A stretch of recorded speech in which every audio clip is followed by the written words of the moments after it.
The journey was fairly long, but finally we began to close in on the West District, home of Danny Dynamite.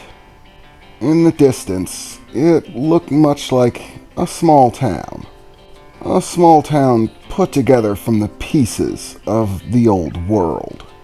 You could see a smattering of houses, some looking like they had been there since before the war. Sturdy enough to have lasted. Hotel buildings and businesses that were made of hardier stuff than wood survived, and so people built new homes there.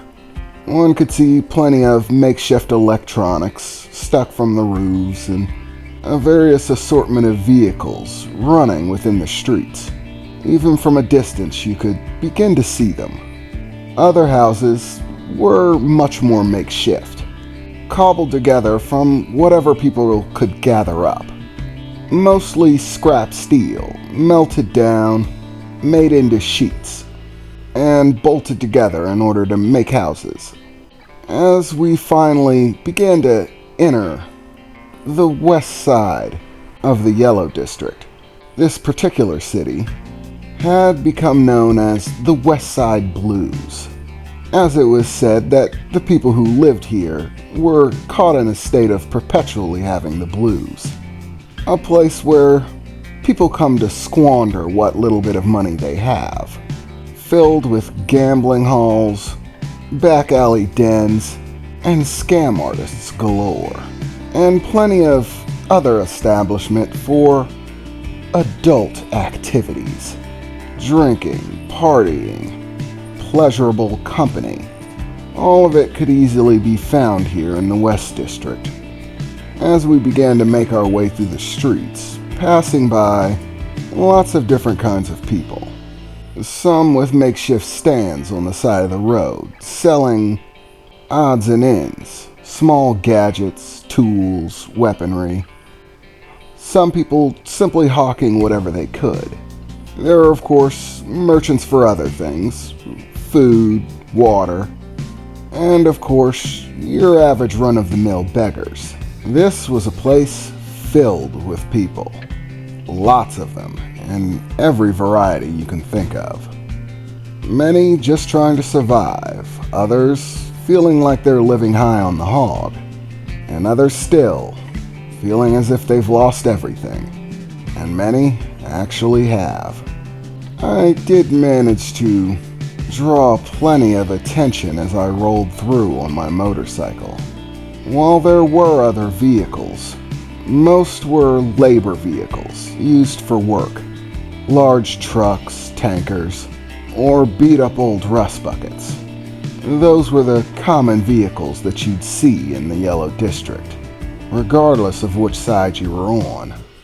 My crisp black motorcycle, emanating strange blue lights from inside of the armor, drew plenty of attention as we passed through the streets. One normally might have to worry about thieves, stealing away with your motorcycle the moment you leave it. Thankfully enough, I had included some safety features. Anyone attempting to steal my motorcycle would be unpleasantly surprised, let's say. "Okay, Jax, you're gonna need to take a right here," Emily said, beginning to give me directions. "So, how far is it to this place?" I asked, looking over my shoulder a bit as I slowly passed through the streets. There was far too much hustle and bustle to be moving quickly, as you could see people going in every direction, walking through the streets, driving, in beat-up old rust buckets, of course. But people needed a way to transport things around, and there was a lot of stuff being moved in every direction, and people wherever you looked. I was finding it hard to get through, especially with the extra attention I was drawing on my motorcycle. Some people just stopped to stare, wondering who this strange individual is, riding a piece of technology that none of them have seen, that doesn't seem to have a spot of rust or damage on it. chances are there were more than a few people who thought I was loaded. It would no doubt draw the attention of thieves, but I was more than competent to take care of myself. And Emily, despite the fact that she's a woman, is not a pushover. She has a gun, and she definitely knows how to use it. She's nowhere near as good as me when it comes to hand-to-hand combat. But with a firearm in hand, don't even think that you can get the best of her. In fact, when it comes to firearms, Emily has some serious skill. More than most men even think about. Her favorite being a sniper rifle. I swear she can hit anything with one of those things. But small hand-to-hand weapons, like pistols, are something that she's equally good at. Able to draw and fire in a flash, like a gunslinger from the Old West. Or at least like the books that I read about it. As we shuffled through the city, Emily giving me directions here and there, we eventually came to a section which was clearly for partying.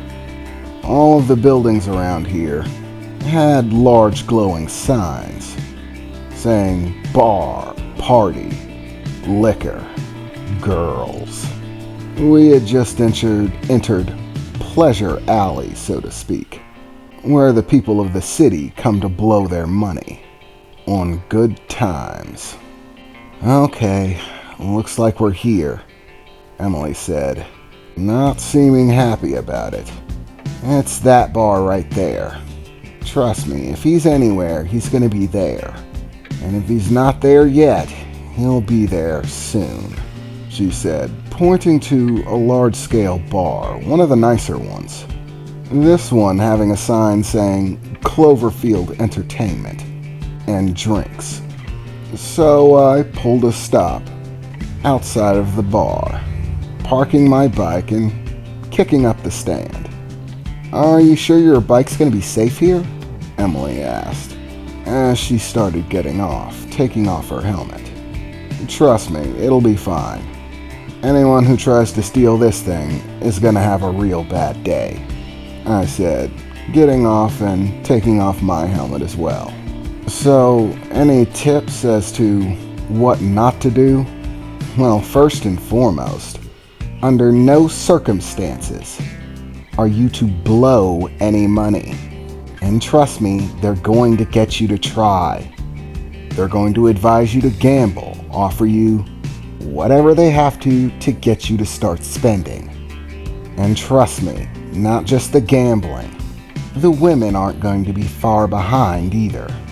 Honestly, they're more of a gamble than the crap tables.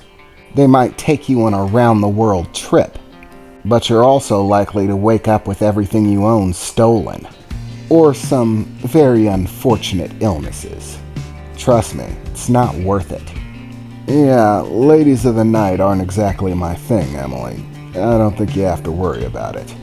I don't know, Jax. I've never actually seen you with a girl. You're sure you're not batting for the other team? Come on, don't give me that. There aren't exactly a plethora of women to choose from. Living over in the East District, it's pretty much a graveyard. The only women I could get with would be women in those gangs nearby. And trust me, I definitely don't want to go there. Even if they're not a psychopath, those women do not get treated well. More like passed around. A lot. Yeah, not looking to go there. Regardless, you're not gonna have to worry about me spending money. Unless someone comes up offering some serious hardware, some tech that I just can't turn down. My money's staying safe in my pocket. Well, I might buy a few drinks. I mean, it's rare that I get the chance to be around any kind of establishments that sell alcohol. And the bootleg stuff that I can get in the East District is basically garbage. It'd be nice to have something with an actual satisfying taste to it. Okay, but remember to watch your glass. Remember, there's more than one way to rob someone. And getting slipped a Mickey is an easy way to end up naked and in a back alley, with everything you have gone. Yeah, I'll be sure to look out for that.